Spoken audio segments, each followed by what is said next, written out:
অসমৰ এগৰাকী প্ৰতিভাৱান চিত্ৰশিল্পী অৰুন্ধতী চৌধুৰীয়ে শেহতীয়াকৈ অসমত সফলতা লাভ কৰাৰ লগে লগে তেওঁ ৰাষ্ট্ৰীয় পৰ্যায়তো সফলতা লাভ কৰি অসমলৈ গৌৰৱ কঢ়িয়াই আনিবলৈ সক্ষম হৈছে। শেহতীয়াকৈ তেওঁ লাভ কৰিছে ৰাষ্ট্ৰীয় পৰ্যায়ত কলাশ্ৰী সন্মান, কলাজ্যোতি আৰু লগতে ৰাষ্ট্ৰীয় গৌৰৱ সন্মান। আমাৰ লগত এই মুহূৰ্তত উপস্থিত আছে অসমৰ এগৰাকী প্ৰতিভাৱান চিত্ৰশিল্পী অৰুন্ধতী চৌধুৰী। বাইদেউ, প্ৰথমতে আপোনাক শুভেচ্ছা জ্ঞাপন কৰিছোঁ নিউজ লাইভৰ তৰফৰ পৰা। এই গোটেই যিটো আপোনাৰ যিটো বঁটা পোৱাৰ যিটো জাৰ্ণিটো যিটো অসমৰ পৰা গৈ চিত্ৰশিল্পী এগৰাকী ৰাষ্ট্ৰীয় পৰ্যায়ত স্বীকৃতি লাভ কৰিছে, অনুভৱটো কেনেকুৱা আপোনাৰ? খুব ভাল লাগে, খুবেই ভাল লাগে। অনুভৱটো মানে কথাৰে বুজাব নোৱাৰোঁ, হয়তো কেতিয়াবা ছবি এখন আঁকি বুজাই দিব পাৰিম। প্ৰথমতে আহিছোঁ, আপুনি লাভ কৰিছিলে কলাশ্ৰী সন্মান লাভ কৰিছিলে ৰাষ্ট্ৰীয় পৰ্যায়ত। এই সন্মান লাভ কৰা উত্তৰ পূৰ্বাঞ্চলৰ প্ৰথমগৰাকী চিত্ৰশিল্পী। কেনেকৈ নিৰ্বাচন কৰা হৈছিলে আপোনাক, তাত কেনেকৈ বঁটা প্ৰদান অনুষ্ঠানত আপোনাক অসমৰ চিত্ৰশিল্পী হিচাপে আপ্যায়িত কৰা হৈছিলে? বৰ ধুনীয়াকৈ তেওঁলোকে হেৰি কৰিছে। মই প্ৰথমতে খবৰ দিলে তেওঁলোকে গ'লোঁ, এৱাৰ্ডটো দিলে। মই প্ৰথমতে ভাবিছিলোঁ এখন কেনেকুৱা ধৰণৰ হেৰি পালোঁ, কিন্তু তাতো সন্মানখিনি পাই ভাল লাগিছে। ৰাইজে মানে খুব হেৰি কৰিছে, তেওঁলোকৰ প্ৰত্যেকেই মানে অসমৰ বাহিৰত খুব তেওঁলোকে গুৰুত্ব দিয়ে কলাশ্ৰী এৱাৰ্ডটো। হয়তো এতিয়া ইয়াতো ভাল লাগিছে, অসমলৈ আহিও ৰাইজৰ আদৰ পাইছোঁ, হেৰি পাইছোঁ। প্লাছ কি ক'ম, আজি ৰাইজৰ মৰম সাদৰ নোপোৱা হ'লে হয়তো মই সেইখিনি অনুভূতিও নাপালোঁহেঁতেন আঁকিবলৈ। নিশ্চয়। আপুনি এই চিত্ৰশিল্পৰ যিটো আপোনাৰ যাত্ৰা দীৰ্ঘদিন ধৰি আপুনি কৰি আহিছে, শেহতীয়াকৈ দিল্লীত আপোনাৰ যুগ্মভাৱে আন চিত্ৰশিল্পীৰ লগত আপোনাৰ প্ৰদৰ্শনী চলি আছে, এই সম্পৰ্কে ক'ব নেকি অকণমান? নেশ্যনেল এক্সিবিশ্যন এখন দিল্লীত হৈ গ'ল 19 মাৰ্চৰ পৰা 6 এপ্ৰিললৈকে। এজন স্কাল্পটৰ আৰু এজন মই চিত্ৰশিল্পী দুইজনৰে। তেওঁ চেন্নাইৰ আৰু শ্ৰীনিবাসন, তেখেতটো বহুত ছিনিয়ৰ আৰু খুবেই ভাল কাম কৰে। মই প্ৰথমতে আচৰিত হৈছিলোঁ তেওঁৰ লগত মোক এক্সিবিশ্যন কৰিবলৈ তেওঁ ইনভাইট কৰোঁতে। পিছত দেখিলোঁ, গৈ পাই দেখিছোঁ মোৰ ছবি চবে খুব ভাল পাইছে, তেখেতৰ ৰাইজে চাই ভাল পাইছে। আৰু আমাৰ এক্সিবিশ্যনখন অ'পেন কৰিবলৈ আহিছিলে আৰু শ্ৰীকান্ত পাণ্ডে বুলি এজন বহুত ছিনিয়ৰ আৰ্টিষ্ট। তেখেতে মানে আহি দেখিয়ে মোক কৈছে, মই মানে আজি ইমান কম বয়সত তই ইমান ভালকৈ কাম কৰিছ, তোৰ কাৰণে কিবা কৰিব পাৰিলে মোৰ ভাল লাগিব, এনেকৈ কৈছে। নিশ্চয়, আপুনি কম বয়সতে যথেষ্ট সফলতা লাভ কৰিছে। এই যিটো অসমৰ চিত্ৰশিল্প যিটো মানদণ্ডক লৈ বিভিন্ন সময়ত প্ৰশ্ন উত্থাপিত হয়, বিভিন্ন সময়ত প্ৰশংসিত হয়। আপুনি তাৰ উদাহৰণ, বাস্তৱ উদাহৰণ, স্বীকৃতি লাভ কৰাৰ, ৰাষ্ট্ৰীয় পৰ্যায়ত স্বীকৃতি লাভ কৰাৰ। অসমৰ চিত্ৰশিল্পীসকলৰ বাবে আপুনি কেনেধৰণৰ কথা ক'ব খোজে যে চিত্ৰশিল্পক তেওঁলোকৰ চিত্ৰশিল্পক অসমৰ স্বীকৃতিৰ মাজত আবদ্ধ নাৰাখি ৰাষ্ট্ৰীয় পৰ্যায়লৈ বা বাহিৰলৈ উলিয়াই নিয়াৰ ক্ষেত্ৰত তেওঁলোকে আগবাঢ়ি অহাটো ক্ষেত্ৰত যি হীনমন্যতা ভুগি আছে, এইটো ভুগিব নালাগে নতুন শিল্পীসকলে? ভুগিব নালাগে, প্ৰত্যেকেই ভাল কাম কৰে। কাৰণ অসমখন ইমানেই ধুনীয়া যে ইয়াত থকা শিল্পীসকলে আৰু খুব ধুনীয়া ছবি আঁকে। আৰু বাহিৰলৈ গ'লে গম পোৱা যায় যে অসমৰ শিল্পীয়ে তেওঁলোকতকৈ কোনে কম ছবি নাআঁকে, ভালেই, খুব ভাল মানদণ্ড সমানেই, হয়তো মই উচ্চ বুলিহে ভাবোঁ। আৰু মইতো এতিয়ালৈকে যিটো দেখিছোঁ অসমৰ শিল্পীসকলে মোৰ সমবয়সীয়াখিনি বা মোতকৈ অগ্ৰজখিনি, অনুজখিনি প্ৰত্যেকৰ পৰা মই ইমান আদৰ পাইছোঁ, মৰম পাইছোঁ।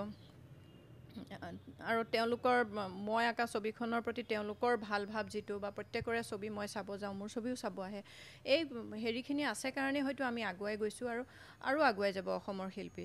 নিশ্চয় আৰু আগুৱাই যাব, আমি আশা ৰাখিছোঁ। যদি কোৱা হয় যে চিত্ৰশিল্পক মই যদি ক'ব বিচাৰোঁ যে চিত্ৰশিল্পক কেনেদৰে ব্যাখ্যা কৰিব আপুনি? যথেষ্ট অভিজ্ঞতা লাভ কৰিলে আপুনি, আপোনাৰ চিত্ৰশিল্পই স্বীকৃতি পালে, অসমতে নহয় অসমৰ বাহিৰৰ পৰা, অসম ৰাজ্যৰ সীমা অতিক্ৰম কৰি ৰাষ্ট্ৰীয় পৰ্যায়ত স্বীকৃতি লাভ কৰিলে। চিত্ৰশিল্প সম্পৰ্কে এটা সংজ্ঞা বিচাৰোঁ আপোনাৰ পৰা। চিত্ৰশিল্প বস্তুটো এনেকুৱা, সংজ্ঞা মই দিব পৰা হয়তো মই বয়স হোৱা নাই, তথাপি তাৰমানে এনেকুৱা এটা মাধ্যম যিটো মাধ্যমত কোনো এটা ভাষা নাই। পৃথিৱীৰ প্ৰত্যেকটো ভাষা ভাষীৰ মানুহেই আমাৰ ছবিখন বুজি পায়। আৰু কথা ক'ব নজনা বা কাণেৰে নুশুনা মানুহেও আমাৰ ছবিখনৰ ভাষা বুজি পায়, অনুভূতি বুজি পায়। গতিকে এয়াৰ এটা বিৰল হেৰি। বিৰল, আচ্ছা।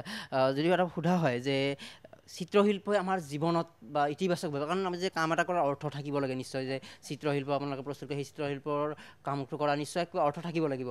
এই চিত্ৰশিল্পটোৱে আমাৰ সামাজিক যিটো বাস্তৱ জীৱনত কেনেদৰে ইয়াৰ ইতিবাচক প্ৰভাৱ পৰা বুলি আপুনি অনুভৱ কৰে? নিশ্চয় পৰে, কাৰণ আমিতো সমাজত আছোঁ যেতিয়া সমাজখনৰ বস্তুবিলাক লৈয়েই ছবি আঁকোঁ। মানে আজি যোনটো পৰিৱেশত যিটো বস্তু মই মই অনুভৱ কৰিছোঁ সেইখিনিয়ে আকৌ এতিয়া কেতিয়াবা মনটো ইমানেই মোৰ ভাল লাগি যায় মাছবিলাক পানীত থাকে পানীত থকা মাছবোৰ উৰি গুচি যায় মোৰ ছবিত এতিয়া তেনেকৈ কিছুমান মাছক লৈ মই কাম কৰিছোঁ গতিকে সমাজৰ বেয়াখিনিও আমি তেনেকৈ ছবিৰে দেখুৱাই দিওঁ মানুহে ফিল কৰে কিন্তু দেই এখন চিত্ৰশিল্প যেতিয়া জন্ম দিয়ে আপোনাৰ মগজুত যেতিয়া এটা ভাৱ আহে সেই ভাৱ অহাৰ পৰা চিত্ৰশিল্প প্ৰস্তুত কৰাৰ সময়খিনি যেতিয়া আপুনি মগজুত তাক আমি ৰাখি থাকে যে তাৰপিছত আমি বাস্তৱত তাক আমি আঁকি উলিয়াই এই কথাখিনি অকণমান ক'ব নেকি অতি চমুকে মানে ভাৱটো অহা মুহূৰ্তখিনিত তাৰমানে বেলেগ একো কাম কৰিব নোৱাৰোঁ সেই মুহূৰ্ততে সেই কামখিনি কেনভাছত ধৰি থৈ দিওঁ আৰু যদি সেই মুহূৰ্তত মই বেলেগ এটা পৰিৱেশত আছোঁ মই ছবি আঁকিব নোৱাৰোঁ তেতিয়া সৰুকৈ স্কেটছ কৰি থ'লোঁ নহ'লে কিবা এশাৰী হ'লেও লিখি থ'লোঁ সেই তাৰমানে সেই সময়ৰ আৱেগখিনি অনুভূতিখিনি ধৰি পেলাই থৈ দিওঁ কিন্তু মই দেখিছোঁ যিখিনি অনুভূতি ফিল কৰি মই কৰিছোঁ সেই কামটো মানুহে ৰাইজে কিন্তু একচেপ্ট কৰে এখন পেইণ্টিং প্ৰস্তুত কৰিবলৈ কিমান সময় লাগে আপোনাক সেইটো কোনো সময়ৰ হেৰি নাই তাৰমানে খুব বেছিকৈ ফিল কৰিছোঁ কেতিয়াবা এখন একদম 5x5 চাইজৰ ছবি মোৰ 2 ঘণ্টা 3 ঘণ্টাত হৈ যায় চিত্ৰশিল্পৰ মৰ্যাদা আপুনি পাইছে কিন্তু অকল শিল্পীৰ কাৰণে সন্মান বা এখন চাৰ্টিফিকেট বা এখন ফলকে ডাঙৰ কথা নহয়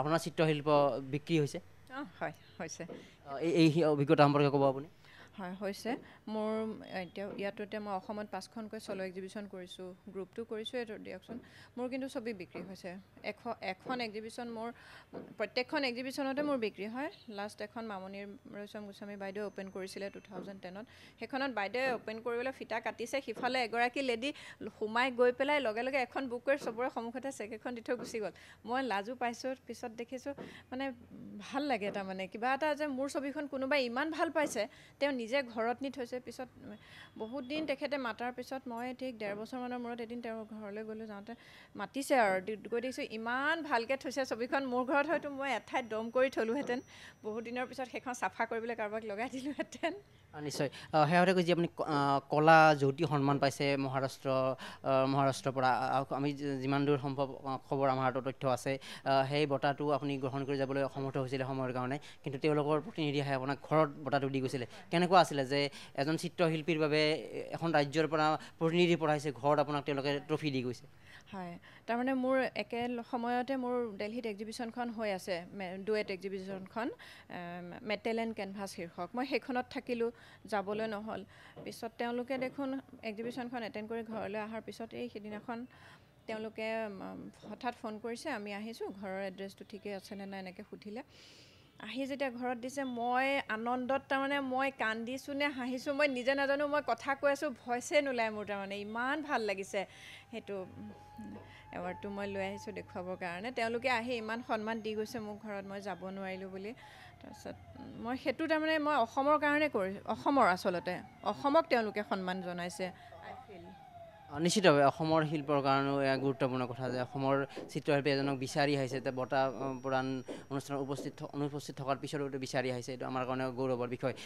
আমি প্ৰায় শেষলৈ আহিছোঁ যি শেহতীয়াকৈ আপুনি ৰাষ্ট্ৰীয় গৌৰৱ সন্মান লাভ কৰিলে পঞ্জাৱত এই অভিজ্ঞতাখিনি অকণমান হয় খুব ভাল লাগিলে তেওঁলোকে যেতিয়া মানে মোক চিলেকশ্যন কৰিছোঁ বুলি জনালে তেতিয়া মই মানে ভাবিছোঁ আকৌ যাম জানো তাৰপিছত মোৰ মা আৰু মোৰ হাজবেণ্ডে ক'লে নহয় যোৱা উচিত হ'ব এটা সন্মান এটা দিছে অনা উচিত হ'ব গ'লোঁ আৰু তেওঁলোকে ইমান আদৰ কৰিছে হাৰিয়ানাৰ ৰাইজসকলে মোক মই গৈ পোৱাৰ পৰাই তেওঁলোকে তাৰমানে তেওঁলোকৰ লোকেল হেৰি কিছুমান দেখুৱাইছে হেৰি কৰিছে আৰু মই ধৰক আগদিনা গৈ পাইছোঁ পিছদিনা তেওঁলোকৰ সন্মান হেৰিটো গৌৰৱ সন্মান তেওঁলোকে সেইটো দিবৰ কাৰণেই ডাঙৰকৈ ফাংচনখন পাতিছে তেওঁলোকৰ তাতে ধৰক মোক ডায়েছত বহাইছে DC বহিছে এফালে চেণ্ট্ৰেলৰ মন্ত্ৰীসকল বহিছে কেইবাজন গুৰুত্বপূৰ্ণ ব্যক্তি আছিলে ইমানবোৰ সন্মান লাভ কৰাৰ পাছত আপুনি এতিয়া প্ৰেৰণাৰে উদ্বেলিত এগৰাকী ব্যক্তি গতিকে প্ৰেৰণা যথেষ্ট পাইছে এতিয়া এই প্ৰেৰণাক সমল হিচাপে লৈ আৰু কিমান দূৰ আগবাঢ়ি যোৱাৰ লক্ষ্য ৰাখিছে